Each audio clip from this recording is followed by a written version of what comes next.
యేసుక్రీస్తు వారి శ్రేష్టమైన నామములో అందరికీ శుభాలు ఉన్నాం తెలియజేస్తున్నాను. పిల్లల అందరూ బాగున్నారు కదా. మరి ఈరోజు నేను ధ్యానించబోయే అంశం ఏంటంటే, మనము అన్ని విషయాలు నేర్చుకుంటున్నాం దేవుని గురించి. కొంతమంది మిషనరీస్ గురించి కూడా, వారు దేవునికి చేసిన సేవ గురించి కూడా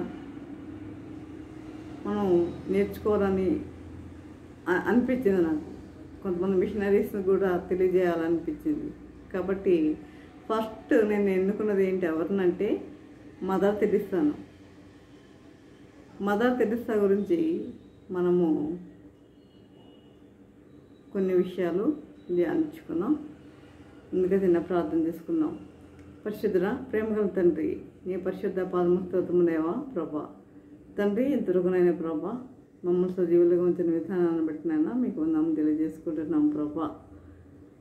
తండ్రి, మరి ప్రతి ఒక్కరు తండ్రి వాక్యం విని మరి హృదయంలో నాటుకునే విధముగా ఉంటే కృప చూపండి ఆయన ప్రభా. నీరు కట్టి ఫలించేలాగా కృప చూపండి ఆయన ప్రభా. నాయన ప్రతి ఒక్కరికి తండ్రి వినగలిగిన జీవులు గ్రహించగల మనసు వాక్యానుసారంగా జీవించే జీవితం దయచేయమని ప్రభా. నన్ను నేనట్టి బురగా సాధనంగా వాడుకోనమని, నన్ను నీ హృదయటం మరుగుపరచమని మా ప్రభుత్వం నేసిన మృతమర వినముగా ఉడికించినాము తండ్రి. ఆమె పిల్లరా, మదర్ తెరిసా అంటే తెలియని వాళ్ళు లేకపోవచ్చు కదా. మదర్ తెరిసా అన్న పేరు గురించి మనం తెలియని వాళ్ళు ఎవరు కూడా లేకపోవచ్చు. చూడండి,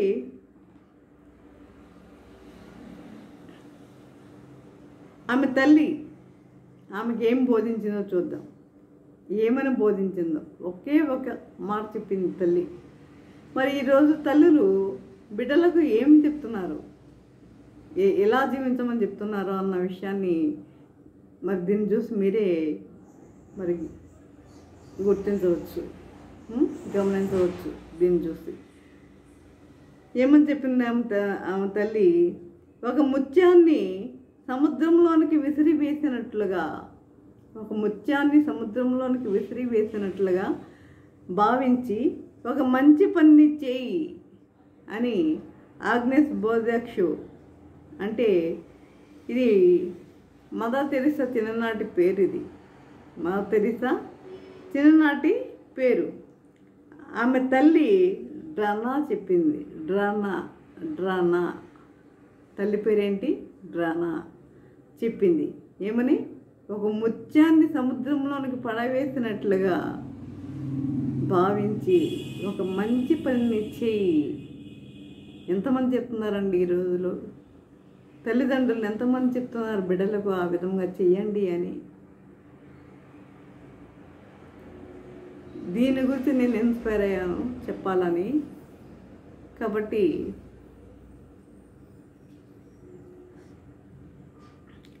అప్పటి నుండి ఆమె ఏం చేసింది? తల్లి మాటను జవదాటలేదు. ఆమెకు సహాయం చేయాలి అని ఎవరికైనా సరే తనకి సామర్థ్యం చొప్పున సహాయం చేయగలిగిన వారికి అందరికీ కూడా ఆమె సహాయం చేయడం మొదలుపెట్టిందండి.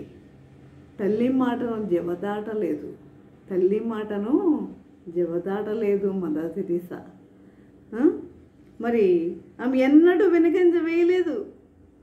10 ఏళ్ల లేత ప్రాయంలోనే తండ్రిని కోల్పోయినప్పటికీ, 10 ఏళ్ల వయసులోనే తండ్రిని కోల్పోయింది మదర్ తెరిసా. 10 ఏళ్ల వయసులోనే ఇతరులకు సహాయపడే తన తల్లి స్వభావము నుండి, ఇతరులకు సహాయం చేసే తల్లి స్వభావం అది, ఆ స్వభావాన్ని బిడ్డకు నేర్పించింది.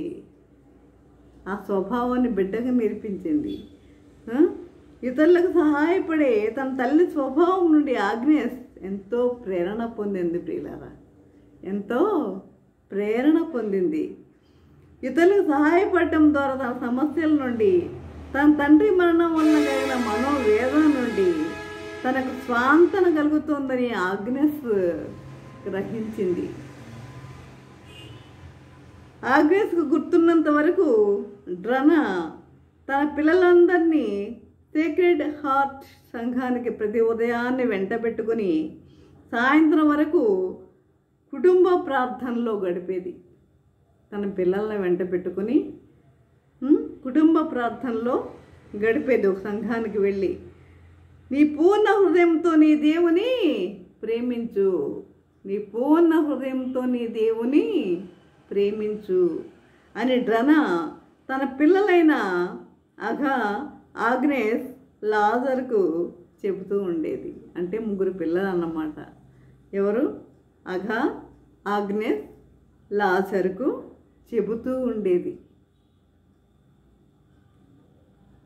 మరి ఈ విధముగా ఎంతమంది తల్లిదండ్రులు చెప్తున్నారో ఒకసారి మీరు జ్ఞాపకం చేసుకోండి. మీ బిడ్డలను దగ్గర కూర్చోబెట్టుకుని ఎలా జీవించాలని చెప్తున్నారో. చూడండి, ఆమె తన పిలుపును గుర్తించింది. ఎలా గుర్తించింది చూద్దాం. తన పిలుపును గుర్తించింది. ఆగ్నేస్ బోధాక్షు 1910 ఆగస్టు 27న యుగోస్లేవియాలో స్కాపియేలో జన్మించింది. 12 ఏళ్ల వయసులో భారతదేశంలో జరుగుతున్న పరిచర్య గురించి బ్రదర్ ఆంథోనీ చెప్పగా ఆమె విని ఎంతో పరవశించింది. అంటే భారతదేశంలో జరుగుతున్న పరిచర్యను గమనించి ఆమె ఎంతో పరవశించింది. అలాగే ఫాదర్ జాంబ్రేకోవిచ్ తన సందేశంలో దేవుని సేవకు నీ జీవితాన్ని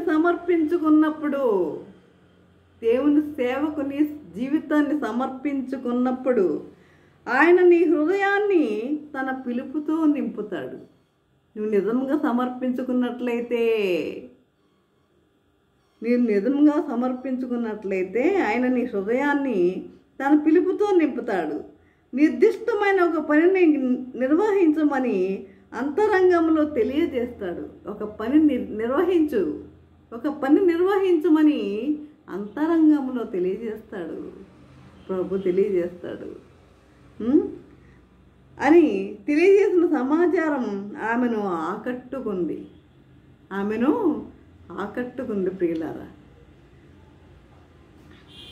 ఆగ్నేస్ తన భవిష్యత్తు గురించి తన మనసులోని ఆలోచనలు తొలగించింది.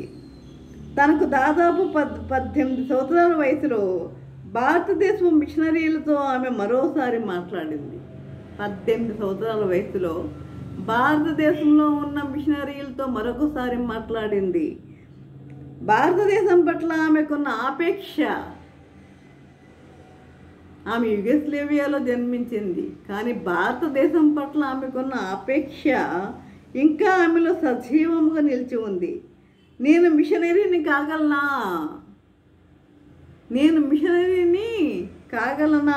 అని ఆమె తన మతాచార్యుని అడిగింది. తప్పకుండా మిషనరీ టీచర్గా నీవు సంతోషంగా ఉండగలవు అని ఆయన సమాధానం చెప్పాడు. భారతదేశ నాయకుల కుమార్తెలకు బోధిస్తున్న లోరెటో నన్స్తో చేరడానికి నీవు దరఖాస్తు చేసుకోవచ్చని ఆయనతో చెప్పాడు. అంటే భారతదేశ నాయకుల కుమార్తెలకు బోధిస్తున్న లోరెటో నన్స్తో చేరడానికి నీవు దరఖాస్తు చేసుకో అని చెప్పాడు. నన్గా మారడానికి అందున విదేశంలో పనిచేయడం అంత సులభం కాదు. విదేశంలో పనిచేయడము అంత సులభం కాదు. నన్నంటే తన జీవితాన్ని దేవునికి సంపూర్ణంగా సమర్పించాలి.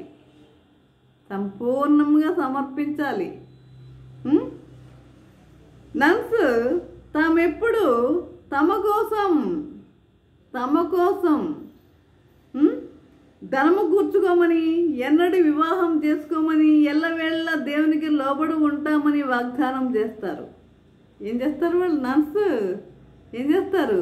మేము తమ కోసం ధనం సమకూర్చుకోము, మా కోసం ధనం సమకూర్చుకోము, మేము ఎన్నడూ వివాహం చేసుకోము అని వారు ఏం చేస్తారు?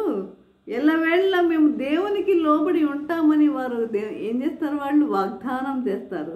ఇది గ్రహించిన తర్వాత కూడా, ఇది తెలిసిన తర్వాత కూడా ఆమె నన్నుగా మారాలని, భారతదేశంలో దేవుని పరిచర్య చేయాలని, భారతదేశంలో దేవుని పరిచర్య చేయాలని ఆగ్నేస్ తన మనసులో కోరుకుంది. తన మనసులో కోరుకుంది. తాను కోరుకున్నదే అదే. భారతదేశంలో పరిచర్య చెయ్యాలనే ఆమె కోరుకుంది. దేవుడు తనను కోరేది కూడా అదే అని ఆమె భావించింది. దేవుడు కూడా అదే కోరుకుంటున్నాడు అని ఆమె భావించింది. భారత్కు వెళ్ళడానికి ముందు భారతదేశ అధికారిక భాష అయిన ఇంగ్లీష్ నేర్చుకోవడానికి, మిషనరీగా తర్ఫీదు పొందడానికి ఆగ్నేస్ ఐర్లాండ్కి వెళ్ళాల్సి వచ్చింది. అంటే భారత్కు వెళ్ళడానికి ముందు ఏం చేయాలి? భారతదేశ అధికార భాష అయిన ఏంటది? ఇంగ్లీష్. ముందు ఇంగ్లీషే. తర్వాత ఏం పెట్టారంటే తెలుగు భాష అనేది పెట్టేశారు.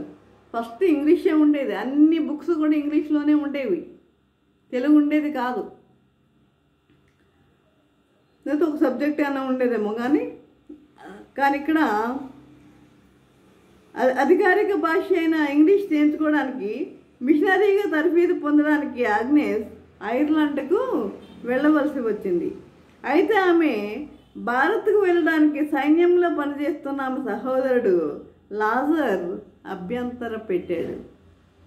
భారత్కు వెళ్ళడానికి ఆమె సహోదరుడు ఉన్నాడు కదా, లాజర్, అభ్యంతర పెట్టాడు. అయితే ఆమె ఏమంది? నీవు 20 లక్షల మందికి ప్రభు అయిన రాజుకు సేవ చేస్తున్నావు. 20 లక్షల మందికి ప్రభు అయిన రాజుకి నీవు సేవ చేస్తున్నావు. కానీ నేను సర్వలోకాధిపతి అయిన రాజుకు సేవ చేయగోరుతున్నాను. What a wonderful word. చూసారా ఎంత గొప్పగా మాట్లాడిందో? చూసారా? నువ్వు 20 లక్షల మందికి ప్రభు అయిన రాజుకు సేవ చేస్తున్నావు, కానీ సర్వలోకాధిపతి అయిన రాజుకు నేను సేవ చేయగోరుతున్నాను. ఏది గ్రేట్?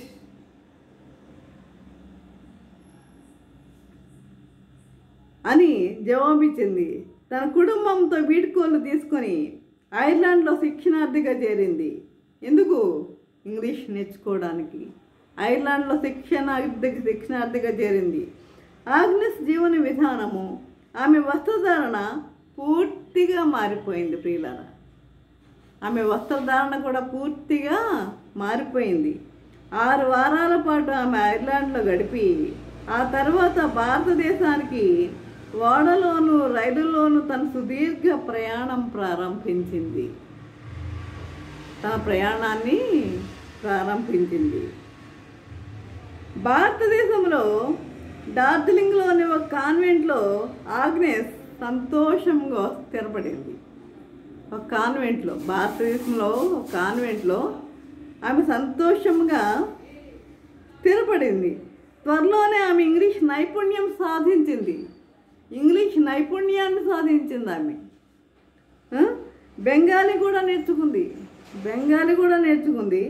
ఆమె బైబిల్ నేర్చుకుంటూ, ఇవన్నీ నేర్చుకుంటూ, బైబిల్ నేర్చుకుంటూ లొరెటో స్కూల్లో బాలికలకు చరిత్ర, భూగోళం పాఠాలు నేర్పేది. 3 సంవత్సరాల తర్వాత ఆగ్నేస్ ఒక సన్యాసినిగా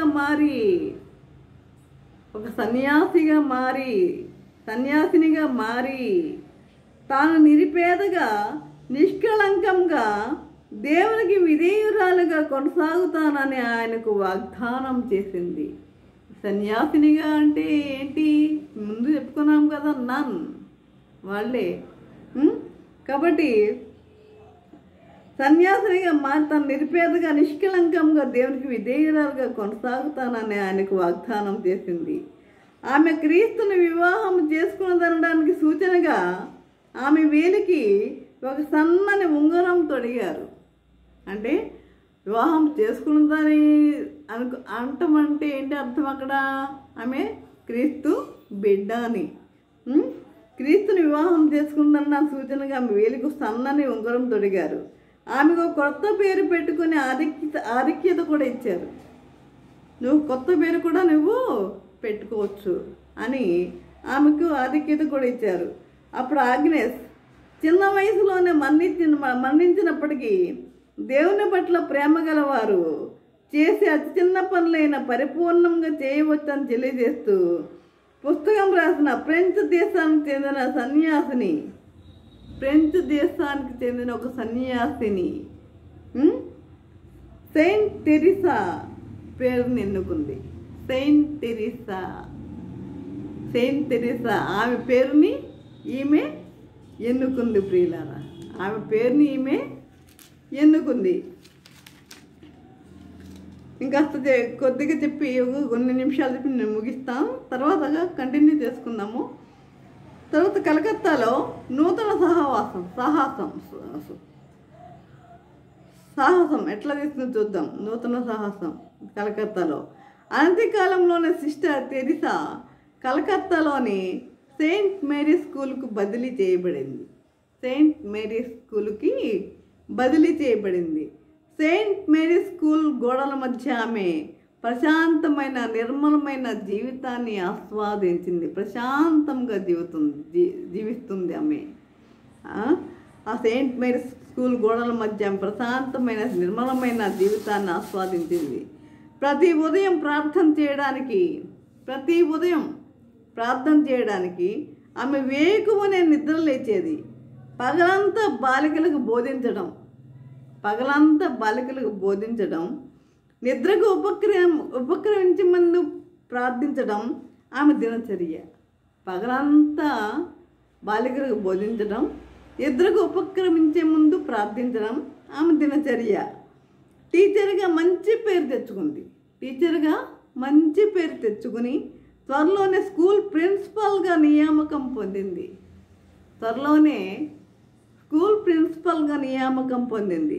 సంవత్సరాలు గడుస్తున్నాయి. సిస్టర్ టెరిసాకు ఆశ్రమ వాతావరణం తన పిలుపుకు భిన్నమైనది అనే ఆలోచన కలిగింది. కలకత్తాలోని మురికి వీధుల్లోని పేదవారిని చూసి ఆమె చలించింది. ప్రియులారా, కలకత్తాలోని ఒక మురికి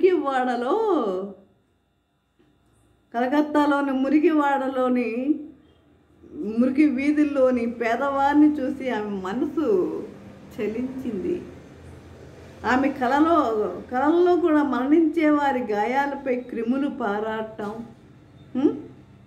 చెత్త కుప్పలపై నిస్సహాయంగా ఆక్రందనలు చేస్తున్న శిశువుల దృశ్యాలు ఆమె కనిపించాయి. కలకత్తాలో ఆ ఆశ్రమానికి వెలుపల ఎందరో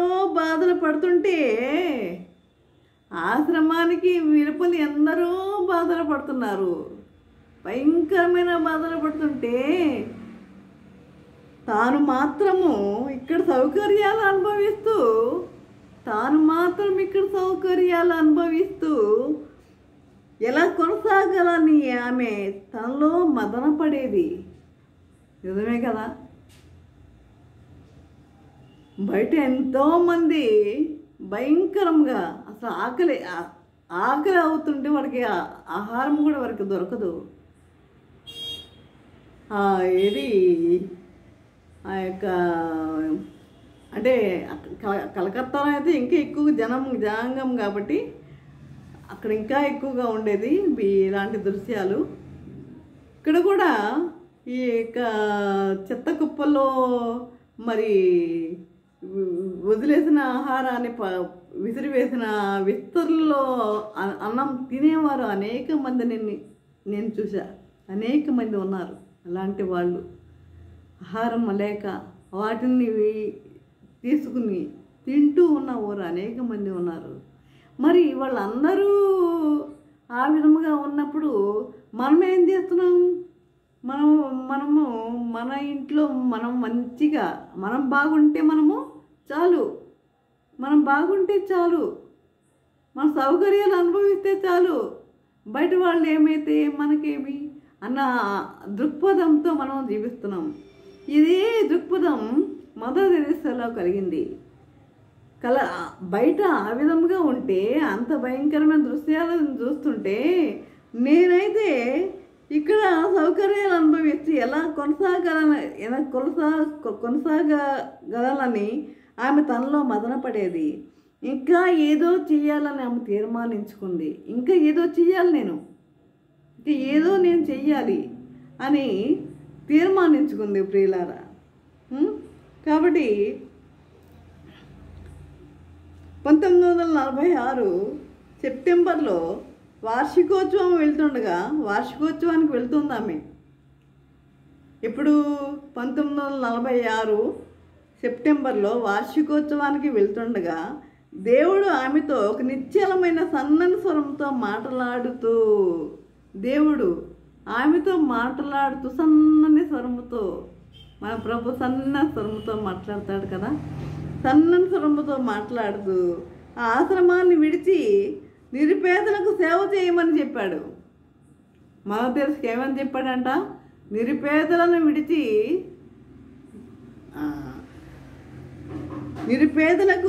ఆశ్రమాన్ని విడిచి నిరుపేదలకు సేవ చేయమని చెప్పాడు.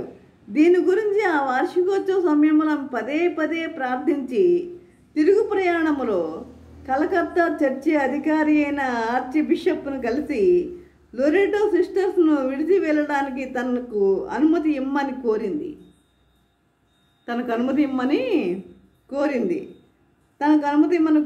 కానీ ఆమెకు నిరాశ ఎదురైంది. ఎట్టకేలకు ఆమెకు పోపు పైస్ నుండి అనుమతి లభించింది. లోరెటోను విడిచి వెళ్తున్నప్పుడు కలిగిన బాధ తన కుటుంబాన్ని విడిచిపెట్టినప్పుడు కూడా కలగలేదు.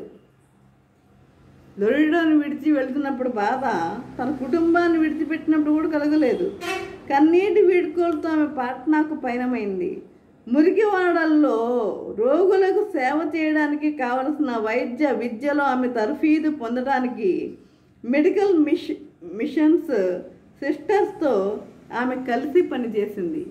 అంటే ఆ మురికివాడల్లో ఉన్న వారికి సహాయం చేయడానికి, వైద్య సదుపాయాలు అందించడానికి ముందు ఈమె ట్రైనింగ్ తీసుకోవాలి. కాబట్టి ఈమె మెడికల్ మిషన్ సిస్టర్తో ఆమె కలిసి పనిచేసింది. అచ్చమైన భారత స్త్రీ వలె ఆమె ఒక నీలి అంచుగల తెల్లని నారచీర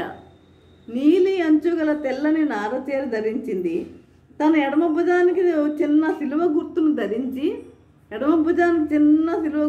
ధరించి భారతీయ ఆహారం భుజించింది. భారతీయ పౌరసత్వం కూడా స్వీకరించింది. చూస్తారు కదా, ఇంతవరకు మదర్ తెరెసా ఏ విధంగా మారిందో మనం చూసాం కదా. కాబట్టి బిడ్డలు ఎలా ఉండాలి అనేది తల్లిదండ్రులు నేర్పించే వారిగా ఉండాలి. అదేవిధంగా మనము కూడా ఇతరులకు సహాయము చేసేవారిగా కూడా మనము కూడా ఉండాలి. కాబట్టి ఇక పార్ట్ 2 నెక్స్ట్ ఎపిసోడ్లో మనము ధ్యానించుకుందాం, ప్రార్థించుకుందాం. పరిశుద్ధుడా, ప్రేమగల తండ్రి, నీ పరిశుద్ధ పాదము స్తోత్రము దేవా. ప్రభా తండ్రి, ఎందుకనైనా ప్రభా ఈ వాక్యం ద్వారా తండ్రి మాతో మాట్లాడిన విధానం బట్టినైనా మీకు మనం తెలియజేసుకుంటున్నాము దేవా. ఇగో తండ్రి, మరి మదర్ తెరెసా గురించి నాయన మేము నేర్చుకుని ఉన్నాము నాయన ప్రభా. తండ్రి, మరి ఆ బిడ్డ తండ్రి నాయన మరి బయట మురికి వాడల్లో ఉన్న వారిని చూసి ఆమె హృదయం ద్రవించింది నాయన ప్రభా. వారికి సహాయం చేయాలన్న ఉద్దేశంతో తండ్రి ఆమె లోరెటోలో ఉన్న తండ్రి ఆ యొక్క కాన్వెంట్ నుండి ప్రభా విడిచి వచ్చింది నాయన ప్రభా. నాయన తండ్రి సహాయం చేయాలని నిర్ణయించుకుంది నాయన ప్రభా. తండ్రి, ఆ తల్లి చెప్పిన మాటకు ఆమె విధేయురాలైంది నాయన ప్రభా. ఒక ముత్యాన్ని సముద్రంలో పడేసినట్లుగా నీవు ఒక మంచి పని చెయ్యమని చిన్నదాములో తల్లి తన మదర్ తెరెసాకు ఏ విధంగా తెలియజేసిందో ఆ విధంగా ఆమె జీవితం కొనసాగింది నాయన ప్రభా.